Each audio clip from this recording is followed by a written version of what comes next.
안녕하십니까. 독거투자일지 제레미안입니다. 한 일주일여 만에 인사를 드리네요. 오늘은 131번째 브런치고요. 독거투자일지 회복이 되는 것과 건강해진 것은 다르다라는 이야기를 드리겠습니다. 조심해야 할 리오프닝 주식들. 독투에서는 미국의 코로나 4차 가을 대유행을 이야기했습니다. 그러면서 리오프닝 관련주, 여행, 항공, 호텔, 크루즈 투자의 자제를 권고해 왔습니다. 불과 석 달 만에 미국 확진자의 90%가 델타 변이가 될 정도로 무섭게 확산이 되고 있기 때문입니다. 가을이 되면 다시 20만 명 정도의 확진자가 계절 효과로 인해 일어날 것이고 각종 호텔과 항공 티켓이 취소가 이어지고 있습니다. 물론 사망자가 중요하긴 하지만 확진자 자체도 사회적 활력을 떨어뜨린다는 점을 간과해서는 안 됩니다. 마스크를 다시 착용하고 검열 검사를 강화하는 이유도 이 때문입니다. 이미 리오프닝 주식들의 실적과 그 가이던스들이 독고 예측대로 좀 떨어지고 있죠. 많은 종목들이 신저가로 연간 신저가로 내려왔습니다.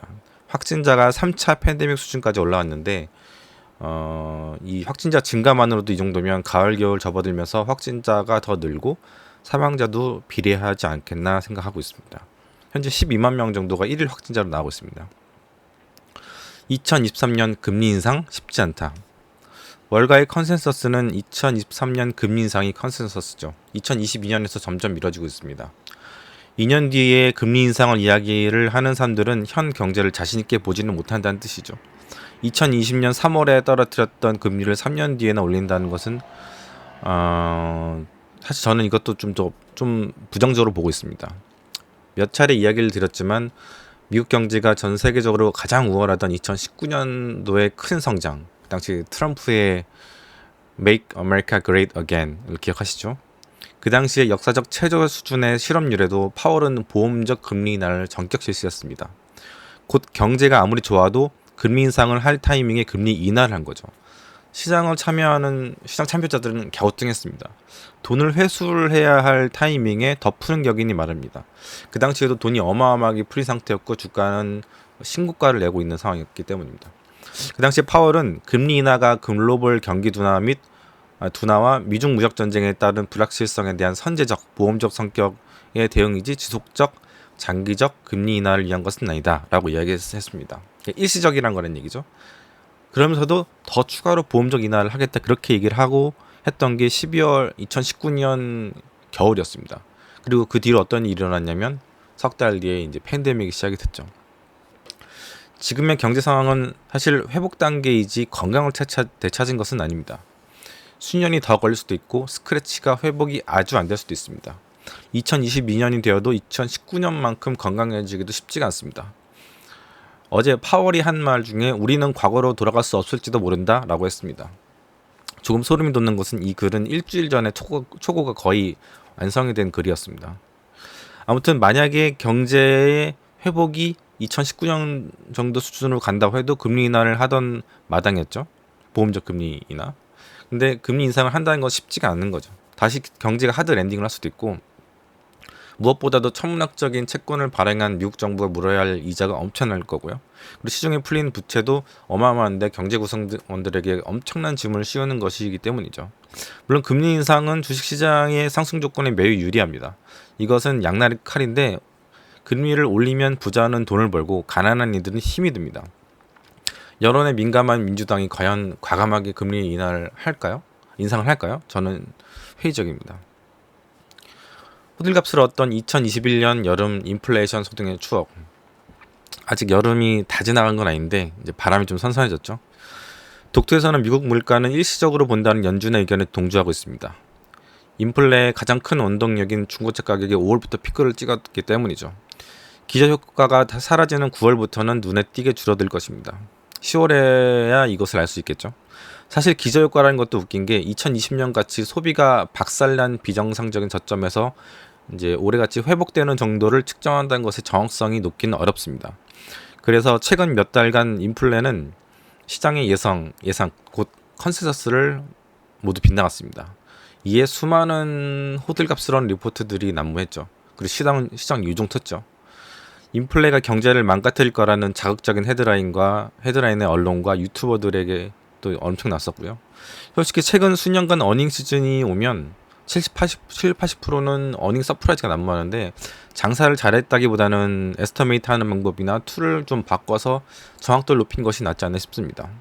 실제로 월가의 이코노미스트들은 경제 전망을 확신하지 못하기 때문에 올해 내내 추정치를 계속 바꾸고 있다는 것도 익히 알려져 있는 사실입니다.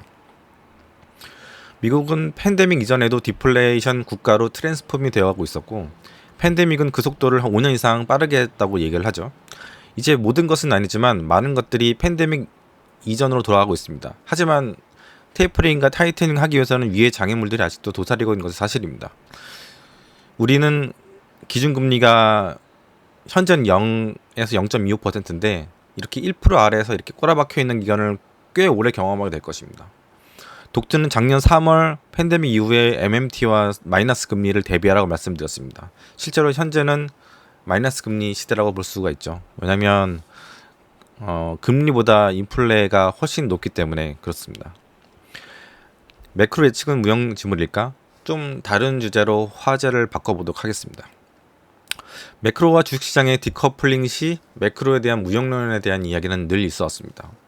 이번에 하워드 마스가 한마디 했죠. 우리는 매크로를 예상할 수 없다. 그러니 예상하지 마라.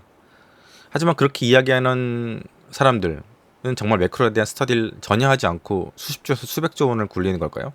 전혀 그렇지 않다고 봅니다. 하워드 막스는 예측의 60%만 맞아도 그는 성공한 투자자라고 했습니다.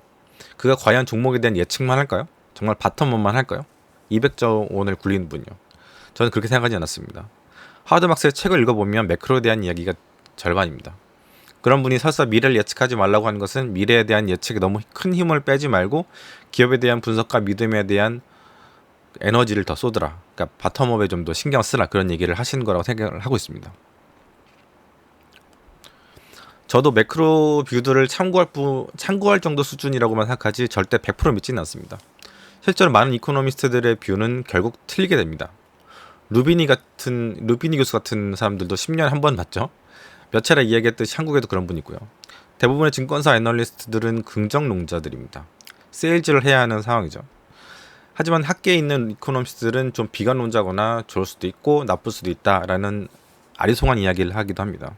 그래서 많은 일반인 투자자들은 매크로가 귀에 걸면 귀걸이, 코에 걸면 코걸이라는 약간 비아냥 섞인 이야기를 하기도 합니다. 물론 우리가 매크로를 완전히 저버리고 있으면 안 되긴 합니다. 주식에는 체계적 위험, 그러니까 체계적 위험이라는 것은 매크로 위험 정도로 생각하시면 됐고요. 비체계적인 위험, 이거는 개별 기업에서 일어나는 일들로 인한 위험으로 나뉘는데 내가 보유한 기업의 회사의 주가가 회사 자체에 문제가 없더라도 갑자기 폭락하거나 랠리를 펼치는 경우가 있습니다. 그럴 때는 매크로나 다른 시장 요인들을 찾아야겠죠. 그러한 것들이 요인이라면 매수와 매도 혹은 보유에 합당한 근거를 댈 수가 있습니다. 개인적으로 투자자는 매크로의 30%, 기업 및 업종 분석의 70% 정도를 할애하면 어떨까 제시해 봅니다. 대부분은 신문을 보면서 시황을 보다가 시세가 뛰는 종목의 가슴도 덩달아 뛰면서 매수하고 후에 유튜브를 보면서 분석하는 선 매수 후 분석일 텐데 종목 분석에 더 비중을 둔다라고 마음을 결정하면 적어도 그런 잘못을 하지는 않을 것 같습니다.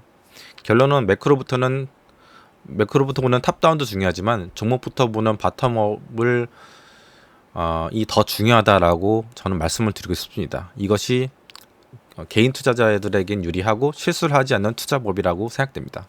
오늘은 여기까지 하겠습니다. 감사합니다.